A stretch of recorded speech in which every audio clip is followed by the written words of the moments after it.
आज का संदेश अब जारी रहेगा। तो शब्द है मेरा विश्वास। इसे देखिए फिर से इब्रानियों पर आइए। मैं बस आपको दिखाना चाहता हूं, जहां कहीं भी विश्वास आपको दिखे मैं आपको परमेश्वर का वचन दिखाऊंगा। विश्वास सुनने से आता है, परमेश्वर के वचन सुनने से, दोनों एक ही हैं। अब परमेश्वर का वचन आशा की हुई वस्तुओं का निश्चय, और परमेश्वर का वचन अनदेखी वस्तुओं का प्रमाण है, क्योंकि परमेश्वर के वचन में प्राचीनों की अच्छी गवाही दी गई। परमेश्वर के वचन से हम जान जाते हैं कि सारी सृष्टि की रचना परमेश्वर के वचन द्वारा की गई है। यह नहीं कि जो कुछ देखने में आता है वो देखी हुई वस्तुओं से बना हो। परमेश्वर के वचन से ही हाबिल ने कैन से उत्तम बलिदान परमेश्वर के लिए चढ़ाया, और उसी के द्वारा उसके धर्मी होने की गवाही भी दी गई, क्योंकि परमेश्वर ने उसके भेंटों के विषय में गवाही दी, और उसी के द्वारा वो मरने पर भी अब तक बातें करता है। परमेश्वर के वचन से ही हनोक उठा लिया गया कि मृत्यु को ना देखें। खैर क्या हुआ, परमेश्वर ने वचन कहा, क्यों है ना। वचन 6, और परमेश्वर के बिना उसे प्रसन्न करना अनहोना है, क्योंकि परमेश्वर के पास आने वाले को विश्वास करना चाहिए कि वो है, और अपने खोजने वाले को वो प्रतिफल देता है। परमेश्वर के वचन से ही नूह ने चितौनी पाकर, खैर वचन किए बिना आपको भला चेतावनी कैसे मिलेगी। परमेश्वर के वचन से ही नूह ने उसे उस समय दिखाई न पड़ती थी चितौनी पाकर भक्ति के साथ अपने घराने के बचाव के लिए जहाज बनाया, और उसके द्वारा उसने संसार को दोषी ठहराया। वचन 8, परमेश्वर के वचन ही से इब्राहिम जब बुलाया गया, परमेश्वर का वचन न मिले बिना आपको कैसे बुलावा आएगा। वचन 9, परमेश्वर के वचन से ही वो प्रतिज्ञा किए हुए देश से निकल गया, क्योंकि परमेश्वर ने उससे कहा। आप मेरी बात समझ रहे हैं? तो आपके पास वचन होना आवश्यक है अगर आप राज्य के संचालन में सफल होना चाहते हैं। अब हम वो टुकड़ा समझ गए हैं, लेकिन यहां हमें कुछ और समझना है। फिर भला विश्वास क्या है? मेरा हिस्सा, मैं तत्वों को जानता हूं, मैं उपकरण भी जानता हूं, मैं मुख्य परिपत्र भी जानता हूं, मैं स्वीकृति अंक भी जानता हूं। वो क्या है? आपके नजरिए से ही है वो वस्तु। विश्वास व्यवहारिक अभिव्यक्ति है। आपके आज का सबसे महान शब्द आत्मविश्वास। यह एक अभिव्यक्ति है आपके आत्मविश्वास की, एक व्यवहारिक अभिव्यक्ति जो परमेश्वर और उसके वचन से है। क्योंकि तब आप नहीं कह सकते कि आपका आत्मविश्वास परमेश्वर में है जबकि उसके वचन में बिल्कुल नहीं है, क्योंकि परमेश्वर और उसके वचन क्या है? एक ही है। तो विश्वास आपके आत्मविश्वास की व्यवहारिक अभिव्यक्ति है। तो विश्वास आपके आत्मविश्वास की व्यवहारिक अभिव्यक्ति है। आपका आत्मविश्वास किसमें है? परमेश्वर और उसके वचन में। तो यही है वो खोई वस्तु जिससे मसीह धर्मी परमेश्वर के राज्य से नहीं पा सकते। ये लीजिए, लगता है हम विश्वासी जन हैं, सुनाई भी पड़ता है कि हम विश्वासी जन हैं, और जिनके पास पुस्तक है पर उसमें आत्मविश्वास नहीं है, हमारे पास वचन तो है। ओ हां फादर डॉलर, मैं विश्वास से चल रहा हूं, मेरे पास ये 3 वचन है, हां ये देखिए। फिर हम उन्हें सुनाते हैं पर उसमें विश्वास नहीं रखते, और हम में आत्मविश्वास भी नहीं है। अब मेरी बात ध्यान से सुनिए। चलिए आत्मविश्वास को जाने, क्योंकि वो विश्वास से जीवन में चलने और जीने का मुख्य तत्व है। वेबस्टर या दूसरे शब्दकोश में आत्मविश्वास का मतलब है पूरा भरोसा। पूरा भरोसा। हमें मालूम है भरोसा का मतलब है उस पर निर्भर होना, मतलब है सहारा लेना, यकीन करना। मुझे इस मंच पर आधार देने का भरोसा है जिसके सहारे हूं। मैं इसके सहारे हूं, मुझे आधार देने की क्षमता इसमें है। मैं इस पर निर्भर हूं, मुझे इसकी क्षमता पर पूरी तरह विश्वास है, मेरा इसमें विश्वास है। पर अब यही है खोई समझदारी और आत्मविश्वास जिसे मसीह धर्मी जन, मुझे नहीं लगता, जिसे पूरी तरह पकड़ पाए हैं, और वो है आत्मविश्वास। प्रतिबद्धता का वो स्तर है जिसके प्रमाण को दिखाई नहीं पड़ेगा और सुनाते हुए दिखाते रहना होगा, जिससे आपको इसमें आत्मविश्वास आ जाए। आत्मविश्वास यानी भरोसा जानते हैं, पर भरोसा प्रतिबद्धता की अभिव्यक्ति है। भरोसा वृक्ष की तरह है, वृक्ष अपनी जगह से प्रतिबद्ध है। मसीह धर्मी के नाते जब आप कहते हैं कि आपको यशायाह 53 उसकी पट्टियों से मैं चंगा हुआ, आप कहते हैं कि मैं उस वचन से पूरी तरह प्रतिबद्ध हूं, उससे प्रतिबद्ध हूं। मैं महसूस करने के हिसाब से नहीं चलता, मैं डॉक्टर की रिपोर्ट से नहीं चलता, कौन मरा मैं उससे नहीं चलता। जब आप कहते हैं कि आप में आत्मविश्वास है तो आपके आत्मविश्वास का प्रदर्शन होना चाहिए, जो कि 5 मिनट में या 2 दिन में दिखाई देने वाली चीज नहीं है। आपके बने रहने में प्रतिबद्धता का प्रदर्शन होगा। प्रतिबद्धता से आप कहेंगे कि ये मेरे वचन है, मुझे इन वचनों पर आत्मविश्वास है और मैं इसे प्रतिबद्धता या विश्वासी होकर दिखाता हूं। यही हबक्कूक ने भी कहा था कि मैं विश्वासी हूं और इसके साथ प्रतिबद्ध हूं, और मैं फिर से इस पर शक नहीं करूंगा। मैं अपने विश्वास के विरुद्ध जाने वाली वस्तुओं की ओर नहीं लौटूंगा। तो जब पवित्र पुस्तक में मुख्य परिपत्र मिला, मेरी चंगाई का मुख्य परिपत्र, मेरे उद्धार का मुख्य परिपत्र, मेरी विजय का मुख्य परिपत्र, मैं उसे पकड़े रखूंगा और उससे प्रतिबद्ध रहूंगा। और मेरी प्रतिबद्धता उससे नहीं जो मैं देखता हूं, उससे भी नहीं जो होता है, उससे भी नहीं जो सुनता हूं। मैं विश्वासी जन हूं, यह मेरी प्रतिबद्धता है, यही मेरा वचन है। मैं उस वचन से प्रतिबद्ध हूं। भले ही मेरी आंखों से आंसू गिरे फिर भी मैं उससे प्रतिबद्ध हूं। भले ही मुझे लग रहा हो कि कुछ नहीं हुआ फिर भी मैं प्रतिबद्ध हूं। जब कुछ बुरा हो जाता है फिर भी प्रतिबद्ध हूं। यही आत्मविश्वास है, यही आत्मविश्वास है। आत्मविश्वास कोई जोरदार घोषणा नहीं। आत्मविश्वास उन वस्तुओं पर भरोसा करने की लगातार प्रतिबद्धता है। कभी भी यह मत कहिएगा कि आपको परमेश्वर में भरोसा है और जीवन में बस आगे पीछे भटकते रहिएगा, क्योंकि उसी के कारण यह साफ जाहिर होता है कि आपको उसमें या उसके वचनों में आत्मविश्वास है ही नहीं। पर आपको वैसा कोई व्यक्ति हर रोज मिलेगा जो कई वर्षों से एक ही बात को दोहराया जा रहा है। अब उस आत्मविश्वास की व्यवहारिक अभिव्यक्ति का प्रदर्शन होकर रहेगा। वो छोटी सी चीजों में दिखेगा, जैसे आपके पूछने पर मैंने जवाब दिया कि मैं चंगा हूं। यही व्यवहारिक अभिव्यक्ति है।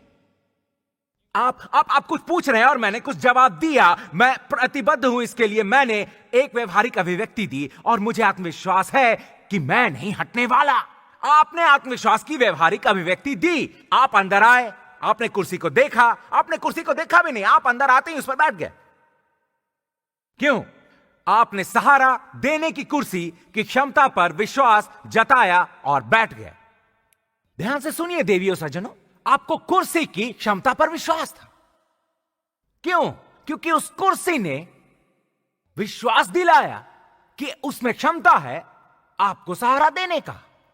आपकी प्रतिबद्धता की अभिव्यक्ति है उस कुर्सी की क्षमता में जो आपको सहारा देगी। आप उस आत्मविश्वास में प्रतिबद्ध हैं कि कुर्सी सहारा देगी। टेफी नहीं जानता यह कहानी आपको याद है कि जब हमारी शादी हुई तो ये नन्हा डाइनिंग सेट और एल्यूमिनियम से बनी वो कुर्सियां जो मुड़ जाती थीं, हमारे पास एक मुड़ी हुई कुर्सी थी। तभी कोई हमसे मिलने आया जिसका वजन 150 किलो से ज्यादा होगा, और पता नहीं वो कौन सी कुर्सी थी जिसने हमें नीचा दिखाया। और हम लोग तो जैसे ओह नहीं, और वो इस कुर्सी पर बैठे और बगल में रखा टेबल हमने देखा कि वो ऊंचा होता चला गया और वो धंसती जा रही थी। मैंने कहा ओ यीशु उठ जाओ, हम आपके लिए दूसरी कुर्सी लाते हैं। खैर आखिरकार उस रोज जो हुआ तब से उस तरह की बनी कुर्सियों पर मुझे ज्यादा विश्वास नहीं रहा। मैं सतर्क रहता हूं। अब मुझ पर ध्यान दीजिए। कोई कहे आत्मविश्वास, कहे आत्मविश्वास। अब देखिए कि वचन इसके बारे में क्या कहता है। इब्रानियों 10:35, क्योंकि सफलता पाने की कुंजी विश्वास और विश्वास की व्यवहारिक अभिव्यक्ति आत्मविश्वास के लिए आपको आत्मविश्वास को अच्छी तरह समझ लेना चाहिए। आत्मविश्वास ऐसी चीज नहीं है जो एक दिन में मिल जाए। आत्मविश्वास वो चीज है जो विकसित होती है। आपको आत्मविश्वास बढ़ाना सीखना होगा। आपको आत्मविश्वास का विकास करना सीखना होगा, या फिर धार्मिक छल से घूमते हुए वहां जाकर कहना होगा मुझ में आत्मविश्वास है। नहीं नहीं नहीं, नहीं। आत्मविश्वास के विकास में कुछ समय तो लगेगा ही। देखा, मसीह धर्मी यही चाहते हैं कि हमें फटाफट प्रमाण मिल जाए। कुछ चीजों के विकास में समय लगता है और आपके विश्वास में समय लगेगा और आत्मविश्वास के विकास में भी समय लगेगा। आपकी प्रतिबद्धता आपका विकास करेगी। आप उसे प्रतिबद्ध होने का फैसला न करें तो विकसित नहीं होगा। देखिए यहां पर उसने क्या कहा, इब्रानियों आज्ञा 10 वचन 35। चलिए इसे साथ में जोर से पढ़े, तैयार, पढ़िए। सो अपना हियाव न छोड़ो क्योंकि उसका प्रतिफल बड़ा है। अन्य संस्करण कहता है इसलिए अपना निडर आत्मविश्वास मत फेंको। देखा, अगर डर है तो आत्मविश्वास नहीं है, क्योंकि आपका आत्मविश्वास निडर होना चाहिए। आपकी प्रतिबद्धता निडर होनी चाहिए। अपने निडर आत्मविश्वास को मत फेंको क्योंकि उसका इनाम महान और वैभव से भरा होगा। मुझे लगता है इस वचन के अनुसार कि सारे इनाम और सभी प्रतिफल और वो विजय, वो वस्तुएं जो आपके अनुसार होकर रहेंगी, सब की सब आपके आत्मविश्वास से जुड़ी हैं। आत्मविश्वास की देखभाल और उसका विकास कहता है कि आपको दिखाया जाएगा प्रतिफल और उन वचनों का इनाम मिलेगा जिससे आप प्रतिबद्ध हैं। अपना आत्मविश्वास फेंकने और उस जगह डर को बिठाने का मतलब आपके आत्मविश्वास के साथ होने वाली वस्तु भी फेंकी गई। आपके आत्मविश्वास के साथ आपका इनाम भी फेंक दिया गया। आपके आत्मविश्वास के साथ आपकी चंगाई भी फेंक दी गई। आपका उद्धार भी चला गया, आपकी नौकरी भी चली गई। जिसके लिए भी परमेश्वर में विश्वास रखते थे, आत्मविश्वास के साथ ही उन सभी का प्रदर्शन भी चला गया। अगर आप शैतान होते तो किस चीज पर हमला करते? आत्मविश्वास। मैं आपकी प्रतिबद्धता पर हमला करता। मैं आपकी प्रतिबद्धता पर हमला करता। मैं आपकी प्रतिबद्धता पर हमला करता। आपको कौन सी बात चर्च जाने से रोकती है? आपके इतने भर कहने से काम नहीं चलेगा कि मैं अब और नहीं सुन सकता, बस और नहीं सुन सकता। मैं खैर, उसे खोज लीजिए जिसे आप सुन सकते हैं। मुझे उम्मीद नहीं कि आप मुझे सुने, पर किसी को खोजें जिसे आप सुन सकें, क्योंकि आपके आत्मविश्वास पर हमला हुआ है। शैतान नहीं चाहता कि आप यह वचन माने। वो इस वचन से लोगों को दूर रखना चाहता है। वो प्रचार ना करने वाले प्रचारक चाहता है। उसके अनुसार अगर आप वचन ना सुने तब भी पहले जैसा सब कुछ रहेगा। हमें इतने सारे वचन सुनने की जरूरत क्या है? वो हमेशा पवित्र पुस्तक के पन्नों को क्यों पलटते रहते हैं? वो 20 मिनट तक चिल्लाकर हमें घर क्यों जाने नहीं देता?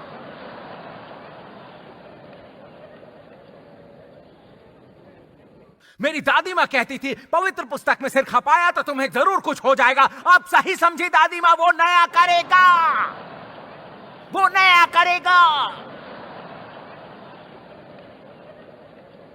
अब इसे देखिए, वचन 36, ये दिलचस्प है।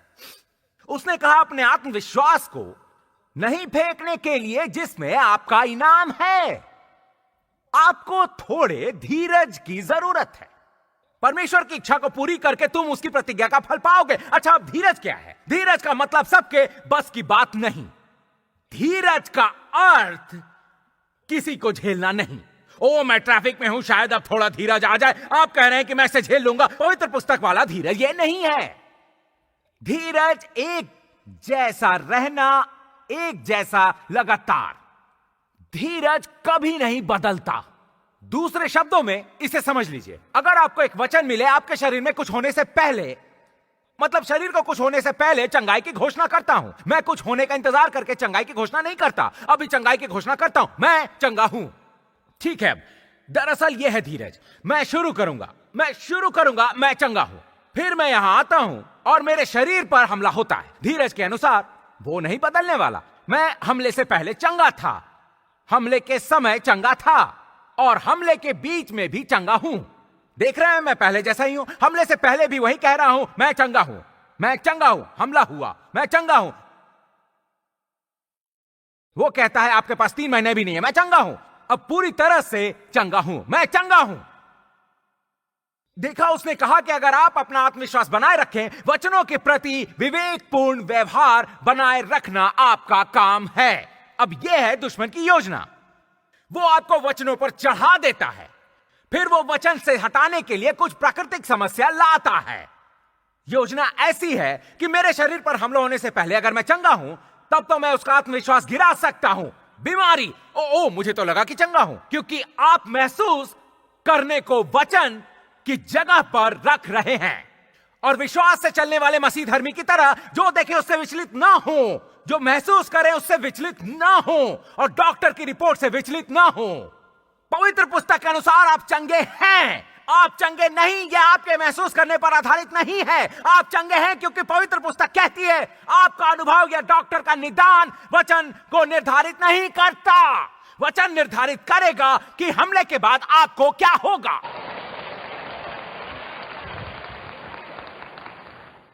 बहुताय से जीवन जीना भी वही है। मैं बहुतायत से जी रहा हूं, मैं समृद्ध हूं, मैं धनी हूं, अमीर हूं, फिर भी बिल आते हैं। मैं समृद्ध हूं, मैं धनी हूं, अमीर हूं, फिर भी घर छोड़ना पड़ता है। मैं समृद्ध हूं, धनी हूं, अमीर हूं, फिर खोए हुए घर से बेहतर घर की जरूरत पड़ती है। मैं समृद्ध हूं, मैं धनी हूं, अमीर हूं। उसने कहा कि मसीह धर्मी उसे कभी नहीं देख पाते। ऐसा क्यों? क्योंकि परिस्थितियां आपके आत्मविश्वास को गिरा देती हैं और उसके अनुसार आप में धीरज नहीं है कि आप उसका अंत तक इंतजार नहीं कर पाते। हम अपने विश्वास की चरम सीमा नहीं देखते क्योंकि ये सोचने में लग जाते हैं कि वचन में जो कहा था वो तो नहीं हुआ। आपको वचन पर टिके रहना है। वचन हमेशा पूरा होता है। मैं आपको कुछ बताता हूं। मैं बताता हूं मेरी समझ में क्या आया है और अच्छा हुआ कि समझ में आ गया। अब मैं लोगों की तरफ पहले जैसा नहीं देखता। कुछ लोग कुछ उल्टा सीधा कर रहे होंगे, कुछ सन की चीजें, विकृत चीजें, कुछ उलझलूल। अब मेरा रवैया है कि वो बच्चे हैं, ठीक हो जाएंगे, बढ़ रहे हैं, अच्छे बनेंगे, वचनों के साथ रहेंगे तो सुरक्षित रहेंगे। मुझे याद है कि मेरी बेवकूफियों पर मेरी मां ने मुझे घर से नहीं निकाला। तुमने अपना कमरा साफ नहीं किया, यहां से निकल जाओ। नहीं, वो बच्चे हैं, वो करते रहते हैं, वो बढ़ रहे हैं, आत्मा रूपी बच्चे हैं, आत्मा रूपी बालक, आत्मा रूपी वयस्क। और मैं उनकी ओर देखकर सोचता हूं कि वो सब कुशल रहेंगे। वो बच्चों जैसा कर रहे हैं, शिशुओं जैसा व्यवहार कर रहे हैं, पर वो बढ़ रहे हैं, वो सब कुशल हो जाएंगे। एक दिन वो वयस्क जैसा बर्ताव करेंगे। परमेश्वर लोगों को स्वर्ग से नहीं भगाता क्योंकि वो बच्चों की तरह हरकतें कर रहे हैं, शिशुओं की तरह बर्ताव कर रहे हैं। वो धीरज धरता है और समय से पहले बुलाता है क्योंकि परमेश्वर उनके विकास को पूरा होते देख चुका है। और मैं भी किसी को श्राप देना नहीं चाहता, खासकर जब किसी को मैं शैशवावस्था में देखता हूं या बाल्यावस्था में, जो समझ नहीं पाते कि वो अभी वयस्क नहीं हुए हैं। फिर मैं भाइयों का दोषी बनकर उन्हें श्राप नहीं देना चाहता। क्या आप लोग समझ रहे हैं मैं क्या कह रहा हूं? जब आप स्थितियों को उस तरह देखने लगे और परमेश्वर की तरह धीरज धरना सीख जाएं। एक गाना हुआ करता था, कृपया मेरे साथ धीरज रखो। परमेश्वर ने अभी आशीष नहीं दिया है, जब वो आशीष दे देंगे तो मैं सोने की तरह चमकूंगा। हालांकि लगता नहीं कि कुछ लोग शायद कभी सोने की तरह चमक पाएंगे, फिर भी हमें तो उनके साथ धीरज रखना ही होगा। उन्होंने सबसे आवश्यक चीज की है, वो बचा लिए गए। अब मुक्ति के बाद समृद्धि में उनकी मदद करना जरूरी है, पर मैं चाहता हूं कि आप उन्हें किसी पुराने विवेचक मसीह धर्मी की बजाय परमेश्वर की दृष्टि से देखें। वो चेंजेस के कुछ मसीह धर्मियों की तरह वो तो बस हमेशा नहीं चुप रहो क्योंकि आप बच्चे बन गए हैं। बच्चे ही वैसी बातें करते हैं, बच्चे ऐसे फुसफुसाते हैं और बच्चे ही वैसा फौरन तय कर लेते हैं। तो जब आप बच्चों के बीच होते हैं तो समझिए कि आप बच्चे हैं। वो बच्चे हैं, ठीक हो जाएंगे। वचन के साथ भी वही धीरज धरना है जिससे वो नहीं बदले। परमेश्वर का वचन नहीं बदलेगा, वो हमेशा वैसा ही बना रहेगा, हमेशा। मैं आपको एक बात बताना चाहता हूं, आपको आत्मविश्वास के बारे में। आत्मविश्वास को बढ़ाना होता है, उसे विकसित होना है। उसके एक जॉन जरा यहां पर आइएगा। आत्मविश्वास वो है जिसे आपको बढ़ाना है। आप उस स्थिति में पहुंच जाते हैं जहां से आप चलेंगे, डोर से यहां आप इस चीज में बढ़ेंगे। आपको कुछ दिखाना चाहता हूं। मान लीजिए कि एक पल के लिए जॉन मेरी परिस्थिति है, कह लीजिए इसे मैं 20 वर्ष से जानता हूं। खैर, इतने समय से जानने वाले के साथ क्या होता है सोचिए। उस पर आपका आत्मविश्वास होता है, उनकी क्षमता में आपका आत्मविश्वास है। अब इतना समझिए, मैं उसे जानता हूं, पर उदाहरण के अनुसार मैं उसे अभी मिला हूं। आप कैसे हैं? अभी मिला हूं, मैं उसे नहीं जानता, अभी तो मिला हूं। जॉन को तो मिला हूं, तो वो एक विचार नहीं है, वो मेरे करीब का दोस्त है, क्योंकि वो मेरा दोस्त है। जाने दीजिए, वो मेरे करीबी दोस्त है। मुझे उसमें आत्मविश्वास है, मैंने उसके साथ समय बिताया है, इसलिए आत्मविश्वास आया है। उसकी मेरी देखभाल करने की क्षमता में मेरा आत्मविश्वास है। मुझे इसमें आत्मविश्वास है, ये मेरा दोस्त है, मैंने उसके साथ समय बिताया, इसलिए आत्मविश्वास आया। उससे मैं जानता हूं उसकी देखभाल करने की क्षमता में मेरा आत्मविश्वास है। ठीक है, अब जॉन की तरह इसमें भी वैसा ही करने की क्षमता है। मुद्दा है मेरा आत्मविश्वास कि वो वैसा ही करेगा। मुद्दा है मेरा आत्मविश्वास कि वो वैसा ही करेगा। मुद्दा उसकी क्षमता नहीं है, मेरा आत्मविश्वास ही मुद्दा है। तो जानते हैं कि पहली बार उसका सामना होने पर मैं आत्मविश्वास विकसित कर रहा हूं, पर उसमें थोड़ा समय लगेगा, क्योंकि मैं इसे नहीं जानता। इसमें समय लगने वाला है, इसमें समय लगेगा।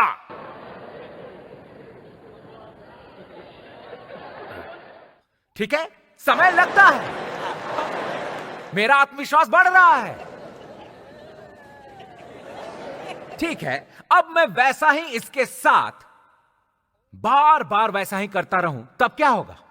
आत्मविश्वास बढ़ रहा है, ठीक, और जल्द ही जॉन के साथ भी ठीक वैसा ही होगा। अब मुझे आत्मविश्वास है कि वो भी वैसा ही करेगा। अब मेरी बात समझ रहे हैं? तुम्हारा कैसा चल रहा है? वैसा ही। तो मुद्दा यहां उनकी क्षमता नहीं है, मुद्दा था मेरा आत्मविश्वास।